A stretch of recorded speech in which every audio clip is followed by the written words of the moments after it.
In August 2002, ABC News was given unprecedented access to the New York Police Department. Walking into the unknown. It's always fun. For the next 16 months, 24 hours a day, 7 days a week, a team of journalists accompanied the NYPD into unpredictable and dangerous situations. Well, we got stabbed here, so we're trying to figure out who did it. Lives are in the balance. 8 million people, 37,000 cops. NYPD 24/7. I'm Dennis Franz. In a city of 8 million, anyone, rich or poor, can be a victim of crime. Here at NYPD Blue, we play cops dealing with people from all walks of life. But what we're about to show you in this True Life series from ABC News are the real cops, men and women who put their lives on the line every day. Tonight on NYPD 24/7, Detective Steve DeShavi and the Homicide Unit hunt down a man accused of a vicious attack on a young woman. Wednesday news time, 6:51. Traffic and transit on the ones now. Here's Matt Ward. Really packed in solid up and down the Brooklyn-Queens Expressway and the FDR Drive. The West Side Highway just horrendous from the 50s all the way to the George Washington Bridge and across the Hudson. We got a man shot in the head from the subway. Initial reports indicating it could be a suicide, but we don't know until we get there. I'm thinking it's not a suicide right away. I'm always thinking that it's going to be a perp involved or something like that. Concerned about what kind of crime scene I'm going to have when I get there. I think at any minute anything can happen. If you think you can't be a victim, you're mistaken. Anybody can be a victim. Nobody cares that you got lights on, sirens. Tonight, Steve DeShavi, a detective with Manhattan South Homicide, is heading for a subway station across the street from the Plaza Hotel. Got guys shining shoes on the street, and up the block there's a guy making $20 million a year. Everybody can be a victim. Is he DOA or is he... DOA, definitely DOA. They removed him from the scene already? No, he's still down on the tracks. ESU is with him right now. Okay, I'll take a look, yeah. We see stuff that nobody should have to see, but we see it.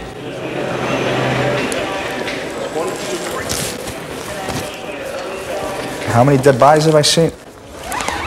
I don't know. Maybe 1,000. It's up there. And to swallow all that every day, day in, day out, it takes its toll. I mean, I may be 40, but I feel 50, 60 years old sometimes. I really do. Who's trying to save property and firearms? We got a cop going. Guy jumps onto the tracks, sees the gun, the guy points the gun either at his chin or his mouth, pulls the trigger. We have a separate witness upstairs. She sees it. Body's still here. Body's still here. This victim was so determined to kill himself that when the train stopped short, he pulled out a .357 Magnum and shot himself in the head. We're gonna head over to the morgue. Go ahead. I'll do a whole workup for missing persons. I'll meet you back in the north.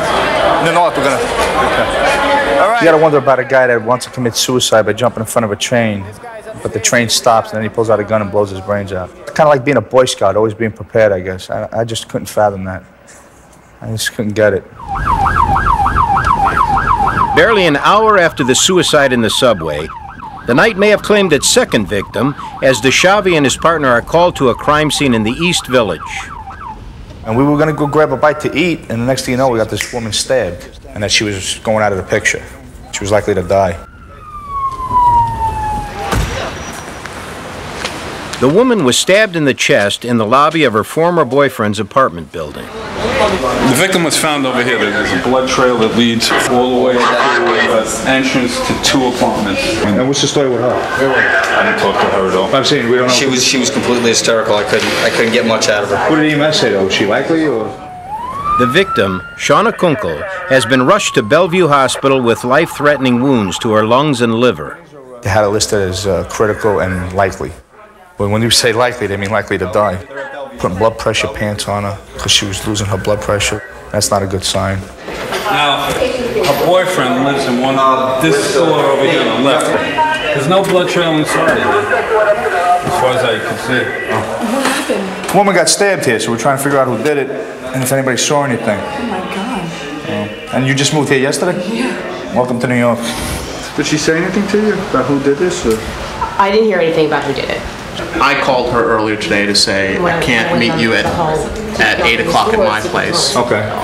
I gotta meet you, I was at work, I gotta meet you at the movie theater at 9. The woman's ex-boyfriend tells detectives he was still at work when the incident took place. They were supposed to meet for dinner. Well, apparently I had a relationship with this young lady earlier, but now they were friends. It's gonna be all right. Take it easy. No, come on, let's go inside. Yeah. Hold on, we supposedly have the boyfriend. Detectives asked the victim's ex-boyfriend to accompany them to the 9th precinct for further questioning. Sorry. It's all right. I mean, you have every right to be upset. You know the girl, you had a relationship with her. So now I got this guy in the car, and I'm talking to him as a potential witness at one point, and I get a knock on the window that this is our perp. She's naming him. As a perp? Stab. Okay. All right. Let me get back in here. He's very nervous. All right. It was a little confusing that night because some of the information we were getting from the EMS worker that worked on the victim was that she mentioned a friend she was supposed to meet. He's the one that stabbed her. So now I got to go from talking to him as a witness to talking to him as a potential perp. It's a crazy city. Anything can happen. So what we're going to do tonight is just get a big puzzle and put it together. That's all. You're just a part of the puzzle. All right? It may sound like I may be picking on you a little bit. I'm just trying to get as much information as I can. Your job is hard, man. You gotta find... You know, being upset's okay. I mean, it happens. Let's just be immune to it. You know what it is? You got to get not a front, but you just don't think about it. You just keep it professional. That's the problem with my job. Like, you have to be such a hard ass at work when 80% of your compensation is determined at the end of the year by 3-4 people. See, we don't have to worry about that. The city don't give a shit as far as a bonus goes, so... Our bonus ain't, we're not worrying about it. What kind of rent do you pay in that place? $18.50. $18.50. You got a bedroom? Was it a studio? He's talking about how stressful his job is, and you talk what stress is there in banking? You know, it makes guys, makes cops laugh at people like that. Not that what he does is not important, but it stresses life and death situations as far as we're concerned. You know, we make more command decisions in one day than they do in a lifetime. Let me see your cufflinks there. I have to take them off. Let me just come here. What's your name? Steve DeShavi, but my middle name's Anthony, so that's why my monogram I do it this way, because it would be sad if I did it the other way. S-A-D is your initial. Right. But the monogram's supposed to be like this when I'm told, so I just was kind of like trying to bond with him because I wasn't sure if he was the perp or not. And it was just a little bit of a bonding tactic. I could care less what his cufflinks look like, you know. So you assumed she shouldn't even been there yet because you had plans to meet her at 8:30. She's almost never. She's perennially late, frankly. So I couldn't understand why she was even there that early. Maybe she feels safer on there. But it's a nice looking apartment. I thought it was a hotel when we got there. To be honest with you, the lobby looks like makes it look like a small hotel, right? He thinks he's smarter than we are. So that could be an advantage for us. If it takes 10 hours or 10 minutes, we're gonna find out what happened. Well, let me ask you a question. Has she gone crazy before? Have you had a problem with her before? Anything like that? You know, as two people who are involved, people get why the hell can't you be on time? You never have time for me. Well, like, when I say domestic problems, I'm not talking about domestic violence. I'm talking about, have you had arguments, boyfriend, girlfriend, sure. to the point where other people could hear what's going on? Sure. Yeah. So when you thought that it was a big problem with her, do you think that she was banging on your door like, where the f are you, that kind of shit? I thought it was just Shawna being a little loopy. Okay. Is she a little loopy? I mean, is she on medication, anything like that? No. She's so down to earth, but you know how women are, even men are, when there's someone that they really care about. Yeah. And when I started talking to him and looking at him, and there was no way this guy was the perp. I mean, the amount of blood that was at the scene, if he stabbed her, it was impossible for him to be as pristine looking as he was. His story later on wound up being very consistent, and it definitely wasn't him. Poor mother. I can't figure out what happened. It could be a robbery that went bad. Maybe it's somebody she was dating. Like, it could be. You know, we see a lot of crazy shit in this city. That's why I ask you a lot of questions about the girlfriends or about her. He's a professional, makes good money, and he's got a few girlfriends. And just trying to find out maybe it was another girlfriend that didn't like the idea of her coming over the house and set her up. But it doesn't look like it's going that way. It looks like it's going to wind up being a robbery. Whether the robbery will become a homicide is still uncertain. At Bellevue Hospital, Shawna Kunkel clings tenaciously to life. Hi, can I speak to Melissa Schultz, please? How you doing, man? My name is Stephen DeShavia. I'm a detective with the NYPD. You have a daughter named Shawna Kunkel? Okay, I'm afraid she was hurt this evening. She had gotten stabbed in the lobby of her friend's apartment. Yeah, okay, can you hold on? Just relax. She's okay. She's over in the hospital now. What's hard about making a notification? I'm a parent, and I've lost people in my life also. She got stabbed up in her upper chest, the right-hand side, and she has a collapsed lung. You know, and they're screaming on the other end of the phone, and you start to panic a little bit. All right, I'm sorry for the bad news, but we'll be in touch with you.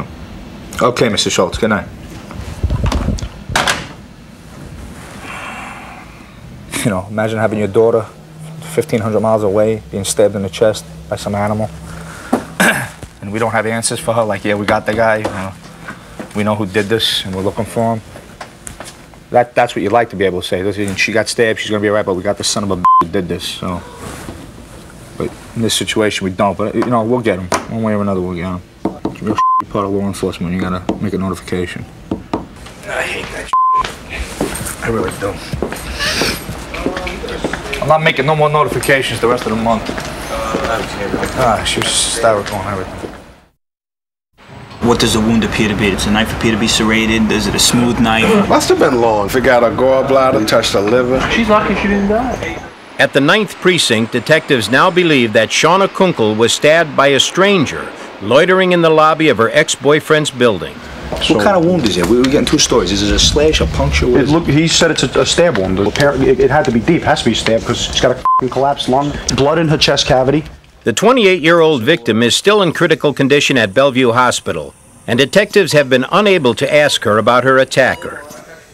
What's going on back at the scene? There's either a male black or a male dark-skinned Hispanic that's thin, sitting on that couch when you walk in the front door in the lobby. Everybody in the apartment building's talking about this guy on the couch. More than likely, that's our perp. There had been a gentleman in the lobby that I'd never seen before, and it just seemed sort of odd to me because... This woman passed through the lobby shortly before Shawna was attacked. I came down, and he was still there, and I thought it odd that he had been sitting there for so long. You think he'd be able to recognize this male if you saw him again?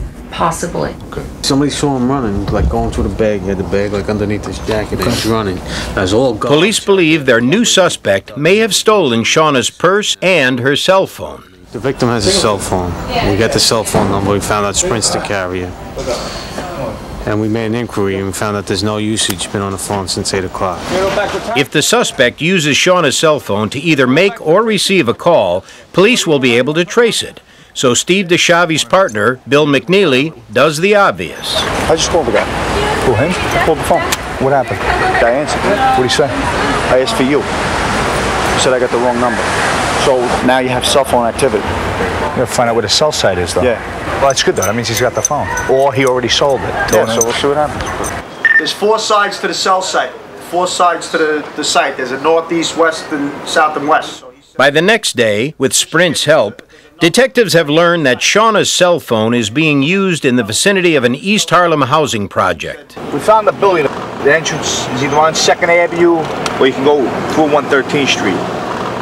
Oh. You gotta set somebody up it's outside. right on the corner, 2nd Avenue and 113. It's got the scaffolding around it. Talk about being in the right place at the right time. We were walking into the project and there's a young kid there talking to another young kid saying, yo, don't forget, charge my cell phone. You got a Sprint phone, you said? You like that service? I said to him, oh, you know, what cell phone company you got? And he was a little like, oh, I just got it. It was, I think it could be Sprint.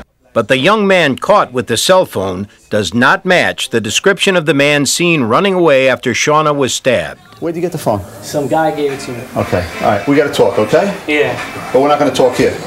Oh, wait. We're going back to the precinct. The young man says he bought the phone on the street for $30. And you sure the phone ain't here, right? It's not here. I could get it for you. We want the phone. We're not going anywhere. We don't need the phone. Just right now. I could get it right now. I swear, I don't want no problem. I just want to make sure you don't piss me off and I'm going to make another trip. Nah, I could get it. I could get it right now. Where is the phone? Does your mother have it, yes or no? No, she don't have it, but I could get it for you. Who's got it? Right, exactly. Who's got it? I got it downstairs. That's strike number 1. All right. You got 3 strikes. Yeah. In baseball. With us, you don't have 3 strikes. You understand? All right. You got 2. You got 2. Nah, you got 2 strikes. Okay, One more fucking lie, you're gonna have a problem. Okay, I the phone's downstairs. Are we gonna be able to get it? Yeah, we're going. I swear. Right. I swear. Let's get the phone. Police believe the young man is being evasive, but they hope that after he spends some time at the 9th Precinct, he will tell them who sold him the phone. It's very difficult to get prints off certain surfaces. A lot of times you get prints there, but a lot of them are smudges or grease marks. So unlike TV, you don't always get that perfect thumbprint, you know? I'm going to take a look at it under a little better light, but I don't see anything on these that are any good. The phone will not help police identify Shawna's attacker, so now everything depends on the young man who purchased it. Get to the point. We need to know who sold you the phone. Stop bullshit. That's it. You know, get to the point. Who can you identify for us? Give us a name, something. Well, I think he understands how serious things are. He doesn't know what's going on, but he's got an idea how serious it is. He's in there crying now, which is good. He's all teary-eyed. Oh, he's crying now. Hey, perfect. Exactly what we're looking for. I mean, it may sound cruel, but you know what? A woman sitting in the hospital may not make it. And I care less if he's crying. He has no idea what we're looking for. He still has no idea what's going on. He hasn't asked once why we're something. No, he hasn't even. All this work on it. He knows the phone is stolen. And he's got it. And he knows we're interested in bigger things and we need to find out who gave it to him. He just doesn't know why. 8 guys went up to look for him and there's 20 guys here all for a stolen phone. He hasn't No, he knows. We said there's bigger fish to fry. You help us, maybe you get to go home tonight. Jail's a tough place for a guy like him. And you see him. He's no tough guy. I mean, we're not mistreating him or anything, but he's scared. What's going to happen? And that's not. We need that. Is this the guy that was selling the phone, or the guy that you know? With police threatening to charge him with accepting stolen property, the young man quickly agrees to look at mugshots. It was great, kind of that pattern. It was more dark hair to it. And he is able to identify one photo, but it's not the man who sold him Shawna's cell phone. It's the middleman who introduced him to the seller. He was with the guy. He brought the guy. He brought the guy to me. To you to sell the phone. To me. Okay. That's how he looks now. But he got a hat. He always wears a hat. Yeah. He was the dark blue. Yeah, it's dark blue and the letters are white. The letters are white. That's a Yankee cap. Yeah. I don't like him already. The middleman negotiated the whole transaction, and hopefully, once we got this person, we would be able to get the person that actually sold the phone, who was going to be the perpetrator. This guy like to fight with cops, do you know? I don't want to walk into an ambush with this guy is what I'm talking about. Do you know anything about him? Like how, like? You ever seen him with a gun? You know, like that. No. You know, important stuff. Yeah, stick up guys. Nah. Is that good? Yeah, hit the button. What's that? And we'll take one we of have ones to of these. improvise. And I'll take one-on-ones of this. Yeah. As detectives head home for a few hours' sleep, they are confident that if they can find the middleman tomorrow, he will lead them to Shawna's attacker. I love detectives! I love the NYPD! Thank you. He locked it, so it's nice. Should have moved. Should have moved.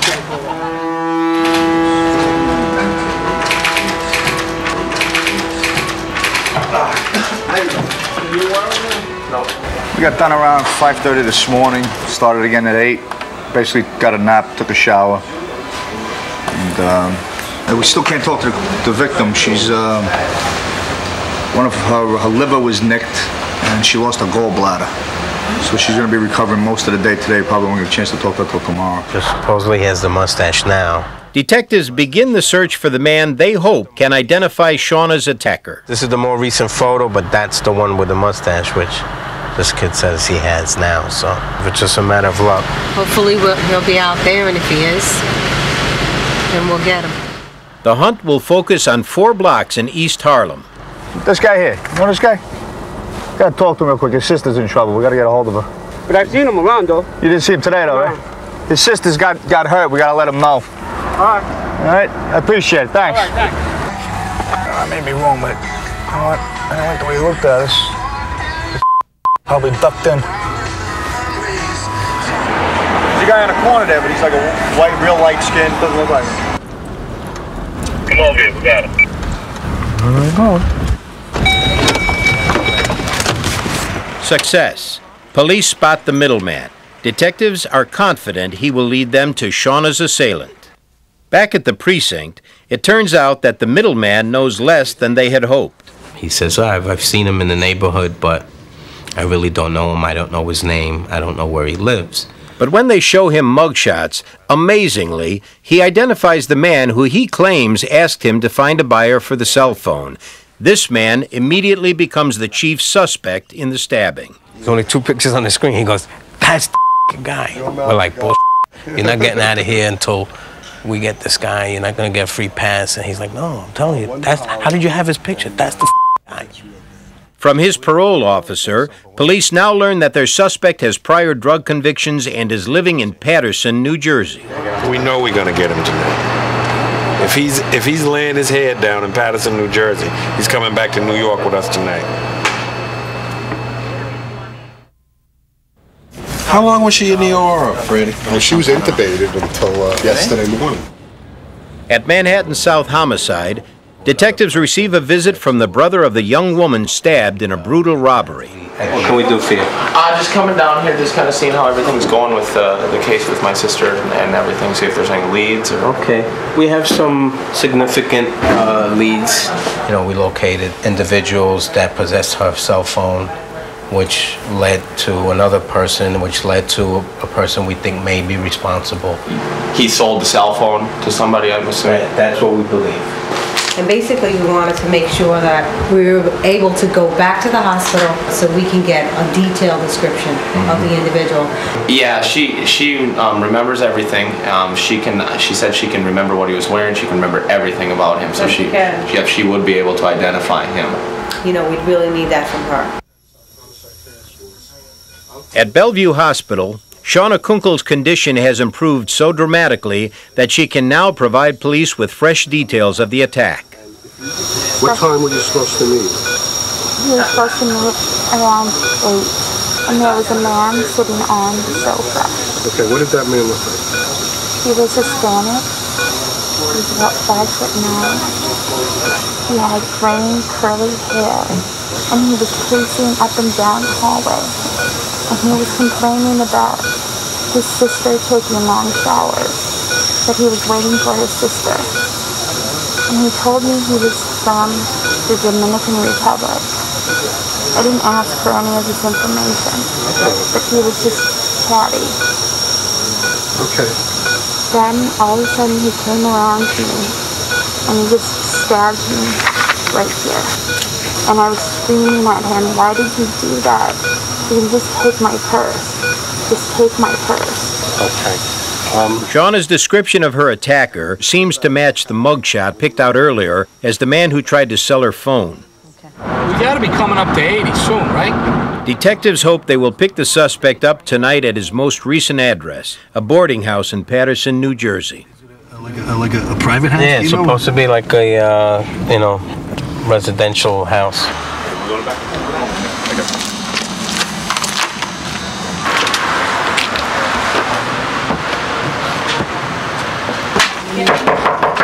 ¿Te cuentas Nicolás?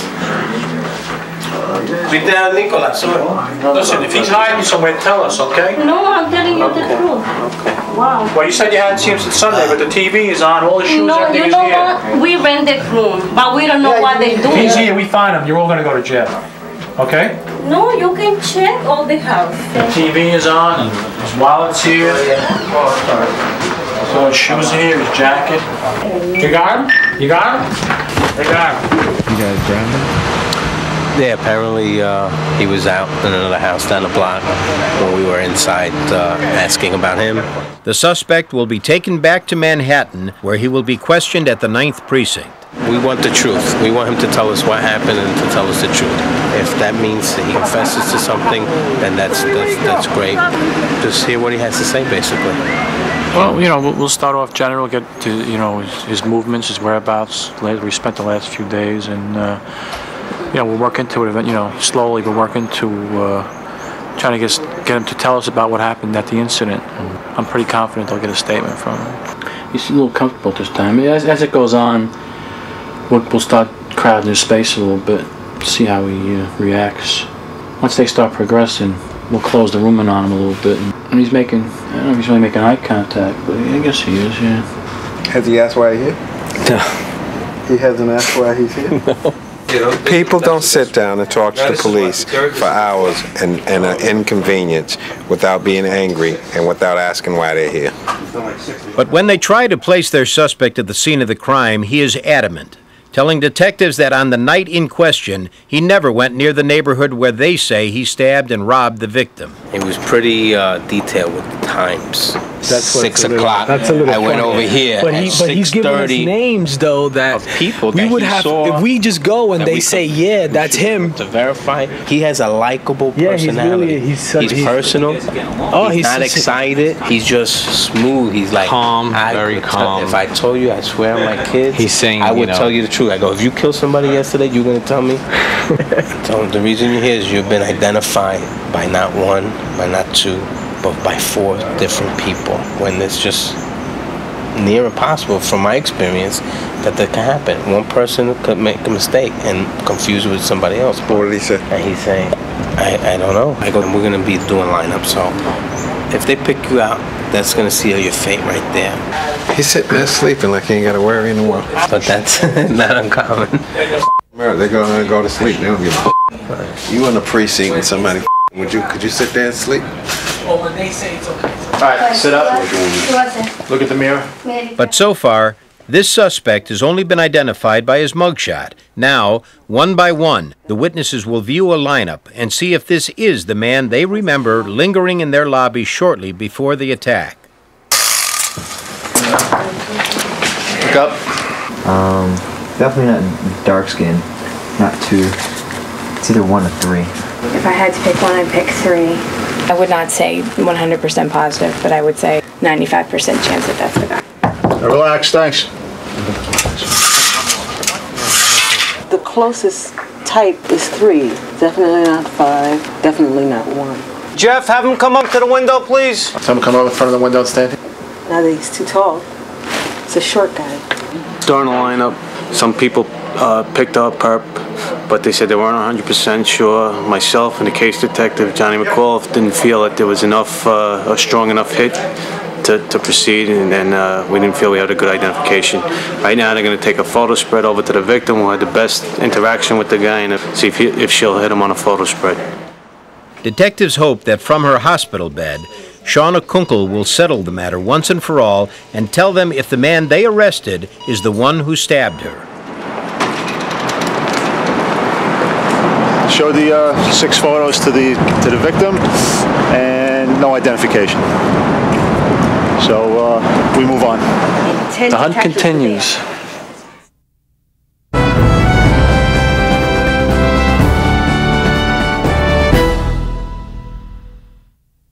It doesn't mean that he didn't do it. You got to get it right. I mean, that's what it's all about. You can't put the wrong guy in jail. At the 9th Precinct, detectives are frustrated. The hunt for the man who stabbed Shawna Kunkel has so far come up empty. At first, they suspected her former boyfriend. Then a witness picked out this man from mugshots. Both were dead ends. You guys got cameras here? Who speaks English here? Anybody speak English? No. That guy? Who speaks English? Hoping for a fresh lead, police checked stores near the crime scene in case the assailant made a purchase that night and was taped by a security camera. Do you have cameras in the store here? No camera. No camera here? No camera. None at all? Yeah. That there, what is that for though? Yeah, speed camera. Does it work? Yeah, what? Does it record? No record. No recording? Yeah.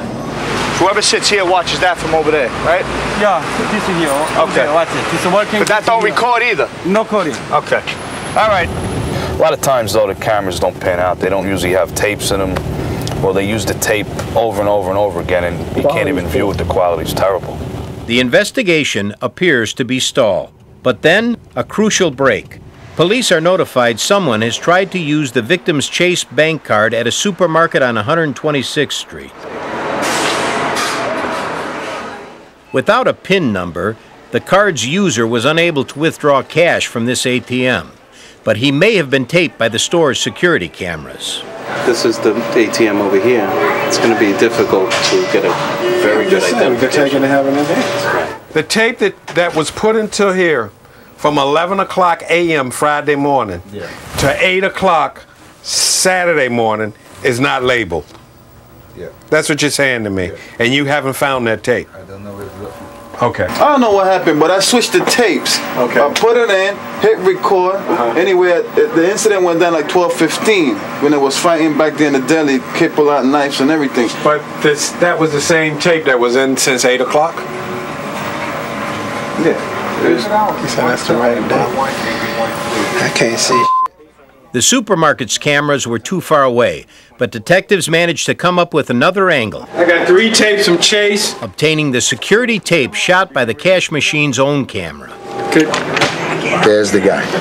From the video, police make these photos of the man using the victim's bank card. That's him. That's him without the hat. That's him. It looks good. And he was tall and he was thin with a mustache. Now we get to the Metro card. And one more lead. The stolen bank card has also been used to buy a subway pass called a Metro card. You don't need a PIN number, you just swipe it and you can get these Metro cards, and then you sell them on the street for cash. He punches out a $120 card on the night of the incident. And most of the activity was at 110 Lexington Avenue. That's why we're going there tonight. The way the technician sets up the turnstile, he puts probably a code in with the card number. When that card goes, bing, lights go off, and that's it. That's the person. And then we have that. If it don't turn out to be the person, we're going to squeeze this motherfucker until he tells us who he bought it from. And with those Metro cards, we have a detail of where he's been using the card. And it's been up here, which is 110th and Lex. And so what we're going to do is meet some transit detectives, set up the turnstiles though, so that when that Metro card goes through, it'll hit an alarm and we'll know it's him, and then we'll just grab him. It may not be him, maybe somebody sold it to, but just another link in getting us to our guy.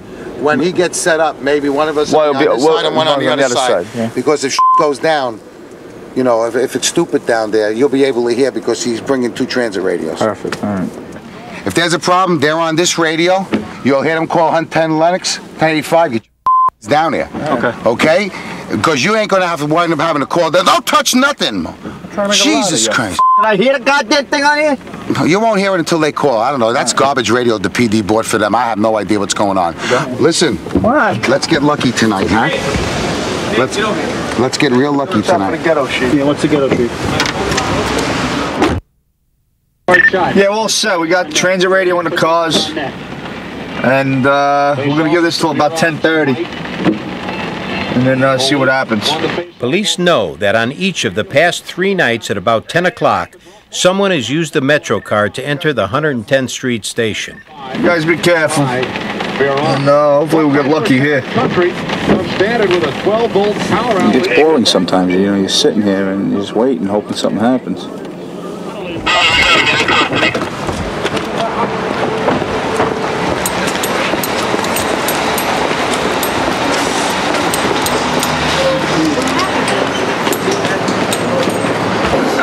Anything sharp on you? What's that? You got anything sharp? Any weapons? No. I get stuck, we're gonna have a problem, you understand? I work for the city, I work with the Board of Ed. The man caught using the card says he's just a school janitor on his way to work. What's your Metro card? Oh, somebody sold it to me. Oh yeah, well, we're gonna talk about it. All right, good. We'll talk about that. That's what I want to talk to you about, but not right now. I didn't know I did. That's mine. Shh. Be my shut. This sounds like he's just like a schmuck that bought a Metro card to try to save a couple of dollars, which is a hard worker. But you know what? It's too bad. I mean, you buy shit for guys on the street. You're gonna have to, you pay the piper sooner or later. Nobody's got to come down for you or nothing. Don't worry about it. You're gonna wind up going home later if you do the right thing. Anybody in there? Recognize anybody? Detectives hope the janitor will be able to identify the man who sold him the Metro card. Anybody look close? I'm not sure.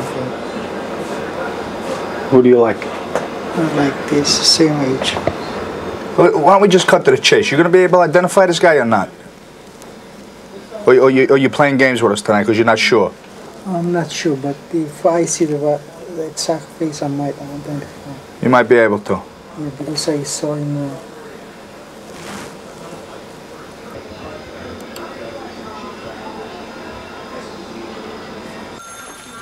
Meanwhile, Detective Rodriguez has called back the young man who bought the victim's cell phone to look at a new set of mugshots. Any luck? Yeah. I want to go back to 6. Are you saying that you think that's him, or you're not still like? I think it's him. Dude, the guy that approached me with the phone, he got the exact same face. This time, the young man believes he's picked out the person who actually sold him the phone. He's saying 70-80%, right? The two of them. They both picked them out separately. I took one guy downstairs. I said, all right, it's a long shot, probably another thing. So I run the guy now. His last arrest was 2 days before this happened. And their new suspect has a long arrest record that includes robberies and assaults, some in the same neighborhood where Shawna was stabbed. There's a connection to the 9th, there's a connection to the 2-3, there's a connection to drugs, there's a connection to grand larceny from the person, which... Now, once we print up a few photos, then the whole team will go out, and we'll start looking for this guy. According to his parole officer, the suspect is now living in a men's shelter on Ward's Island. We won't miss him here if he's on the bus. This is the last stop before they get into Ward's Island. Like other homeless individuals, the suspect is only allowed to return to the shelter at night, so a team of detectives checks the last buses heading for Ward's Island. These guys get the word out the cops show up on 124th and 2nd. These guys aren't stupid. They're going to say, oh, what are the cops doing here? You know, I did this, I did that. We go over there and tell them, listen, we're looking for a missing kid. There's also 800 people in that shelter. Worried that the suspect will flee if he knows they're looking for him, police make up a cover story. You know what? I'm telling them we're looking for a runaway. Runaway kid. A runaway? Like 14 years old. 3 cars for a runaway? Let's tell them it's a missing kid. All right. She's about 11 years old. She's about 4 foot 8. No kids on the bus. None? No kids on the bus. Yeah. Nobody snuck on with her or nothing like that, right? In the back? Well, you want to look through. Yeah, just let one of the guys look through. I'm going to be on the safe side. She's wearing a white jacket with a red hat. I got on every bus, walked up and down the buses looking straight out. I'm looking for a missing kid. And if I would have saw him, I was just going to rip him out of the chair and lock him up. Looking for an 11-year-old girl. Anybody see her? Female, black, white coat, red hat. Hey, Ray, do you have his social written down from yesterday? Remember you gave it to me? A second team of detectives converges on the men's shelter at Ward's Island in case the suspect is already inside. We're here now. We're here. I think he's in there, bro. They said 90% chance he's in there. When he has a 1, 2, or 3 next to his name. He's got a 1. Yeah. Well, what I'm saying is, you know all the guys on Ward's Island that come here. Yeah. She may still be missing by the morning. The last bus has departed for Ward's Island when detectives are approached by a pedestrian with information. Come here, talk to me, sweetheart. What's going on? You see a little girl out here? Yeah, she got on a white jacket. Yeah? Just a little while ago, my boyfriend went to the hospital for see his son. She got on a white jacket. Red hat? Yeah. Are you a telephone man? What's with all the wires here? I put them right on my keys. Oh, all right. Oh, you can't make this shit up. I really can't. That's good. Good work. Good work, Steve. I'm going to do a DD5 on Claudia. But the search at the shelter hits pay dirt, the moment detectives have waited for. The man who they believed plunged a knife into Shawna Kunkel's chest is in custody. Now, where did you lose your ID? Just put your hands behind your back. This guy's under arrest right now. We'd like to get a confession from him. That's window dressing at this point. We have plenty of witnesses that can identify him in a lineup. We have people that he sold the stolen property, which was taken from the victim, that have identified him through photos. So at this point, we have enough probable cause that he's under arrest. Everything else we get on top of this is just going to be more nails in the coffin. Step up, they can't see you. I think it's number 4.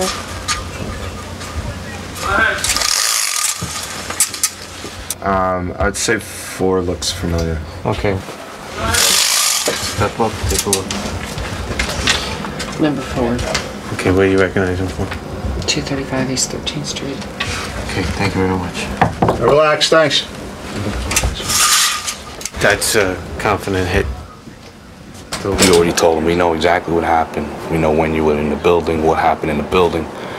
You want to tell us what happened, we're here to listen to you. So he basically wants 10 minutes to think it over. Listen to me. You asked for 10 minutes. Now you sit down. I don't want to see you walking around in here. Playing with the lights and okay? Stuff, okay? We're giving you 10 minutes. This is not your house. This is our house. What happens around 3 in the morning, he calls me over to the cell, and then he just gives up the whole thing. Completely,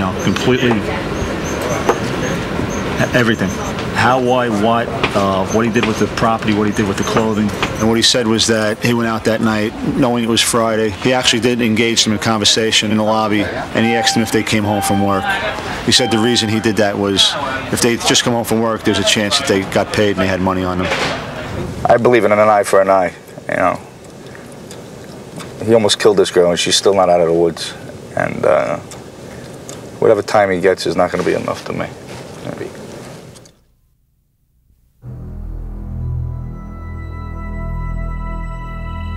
The man who stabbed Shawna Kunkel pled guilty last March to attempted murder. William Tirado was sentenced to 15 years in prison. I'm Dennis Franz. Good night.